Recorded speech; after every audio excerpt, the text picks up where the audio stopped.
முதலில் தலைப்புச் செய்திகள். யாழில் சோகம், விபரீத முடிவால் உயிரை மாய்த்துக் கொண்ட இளம் தாய். நாட்டில் அறிமுகப்படுத்தப்படவுள்ள புதிய வரி மக்களுக்கு பேரிடி செய்தி. வாடிக்கையாளர்களுக்கு இலங்கை வங்கி விடுக்கும் கடுமையான எச்சரிக்கை. பாவனைக்கு தகுதியற்ற அரிசியை மக்களுக்கு வழங்கும் முயற்சி முறியடிப்பு. மாணவர் விசா கட்டுப்பாடுகளை கடுமையாக்கும் ஆஸ்திரேலியா, அறிமுகமாகும் புதிய விதிமுறைகள். யாழ்ப்பாண பகுதியில் வீட்டில் தனிமையில் இருந்த இரு பிள்ளைகளின் தாயொருவர் தூக்கிட்டு உயிரிழந்த சம்பவம் துயரத்தை ஏற்படுத்தியுள்ளது. இந்த சம்பவம் கடந்த 13ஆம் திகதி காலை 10 மணியளவில் நெல்லியடி கிழக்கு முடக்காடு பகுதியில் இடம்பெற்றுள்ளது. உயிரிழந்த பெண்ணின் மூத்த மகனுக்கு 9 வயது. அடுத்த வருடம் புலமை பரிசில் பரீட்சைக்கு தோற்றவுள்ளார். இரண்டாவது மகளுக்கு 7 வயது. 2ஆம் தரத்தில் கல்வி கற்று வருகின்றார். சம்பவத்தில் 35 வயதான குணசீலன் ஆனந்தி என்ற இளம் தாயே உயிரிழந்துள்ளார். சர்வதேச நாணய நிதியம் அடுத்த ஆண்டு ஏப்ரல் 1ஆம் திகதி முதல் குடியிருப்பு சொத்துக்களுக்கு விதிக்கப்படும் வாடகை வருமான வரியை அறிமுகப்படுத்த முன்வந்துள்ளது.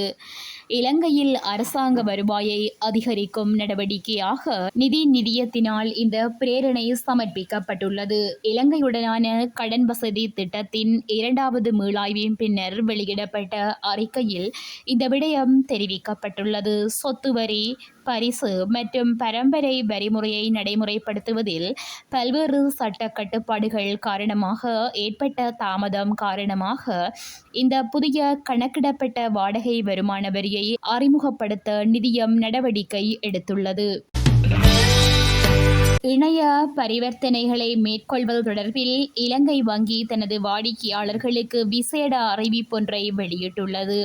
அந்த வகையில் ஆன்லைன் பரிவர்த்தனைகளை மேற்கொள்ளும் போது பூட்டு சின்னம் உள்ள இணையதளங்களை மட்டும் பயன்படுத்துமாறு பொதுமக்களுக்கு அறிவுறுத்தல் வழங்கப்பட்டுள்ளது.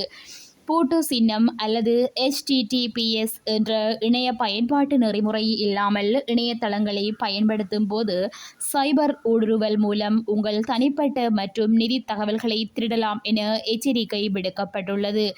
இதன்படி இணையம் மூலமான வங்கி கொடுக்கல் வாங்கல்கள் பரிவர்த்தனைகளுக்கு பூட்டு சின்னம் இல்லாத இணையதளங்களை பயன்படுத்துவதற்கு முன் நீங்கள் எவ்வாறு தொடர வேண்டும் என்பது தொடர்பில் இலங்கை வங்கி விளக்கம் அளித்துள்ளது.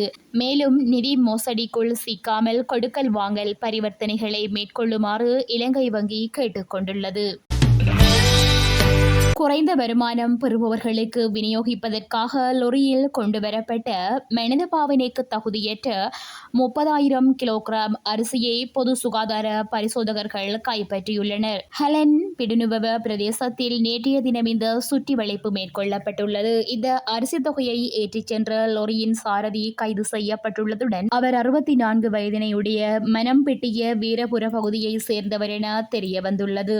இந்த அரிசி லொரியை ஹெலன் பிடுனுவெவ பிரதேச செயலக அலுவலகத்திற்கு கொண்டு வந்த போது அரிசியை விநியோகிப்பதற்கு முன்னர் அதன் தரத்தை பரிசோதிக்குமாறு பிரதேச செயலாளர் ஹெலன் பிடுனுவெவ வைத்திய அதிகாரியிடம் கேட்டுக்கொண்டுள்ளார். இந்நிலையில் கைது செய்யப்பட்ட லொரியின் சாரதி 2 லட்சம் ரூபாய் பிணையில் விடுவிக்கப்பட்டதாகவும் எதிர்வரும் அக்டோபர் மாதம் 2ஆம் திகதி மீண்டும் விசாரணையை நடத்த நீதிமன்றம் உத்தரவிட்டதாகவும் நிர்வாக பொது சுகாதார பரிசோதகர் தெரிவித்துள்ளார். சர்வதேச மாணவர்கள் ஆஸ்திரேலியாவில் மாணவர் விசாவில் காலவரையறையின்றி தங்குவதை தடுக்க அந்நாட்டு அரசு கடுமையான விதிமுறைகளை அறிமுகப்படுத்தியுள்ளது. இதன் காரணமாக தற்காலிக விசா வைத்திருப்பவர்கள் இனி ஆஸ்திரேலியாவில் தங்கி மாணவர் விசாவிற்கு விண்ணப்பிக்க முடியாது என தெரிவிக்கப்பட்டுள்ளது. குறித்த விதிமுறைகள் அடுத்த மாதம் 1ஆம் திகதி நடைமுறைக்கு வருகிறது. இந்நிலையில் நாட்டின் பொருளாதார வளர்ச்சிக்கு பங்களிப்பவர்களுக்கு மட்டுமே விசா வழங்க ஆஸ்திரேலிய அரசு முடிவு செய்துள்ளது.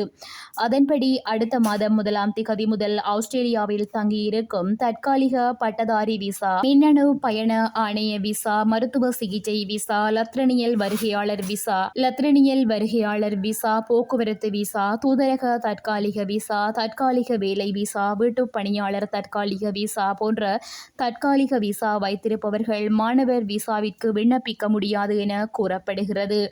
ஆஸ்திரேலியாவில் படிக்க விரும்பும் பார்வையாளர்கள் விசா விண்ணப்பதாரர்கள் நாட்டிற்கு வெளியே இருந்து விண்ணப்பிக்க வேண்டும்.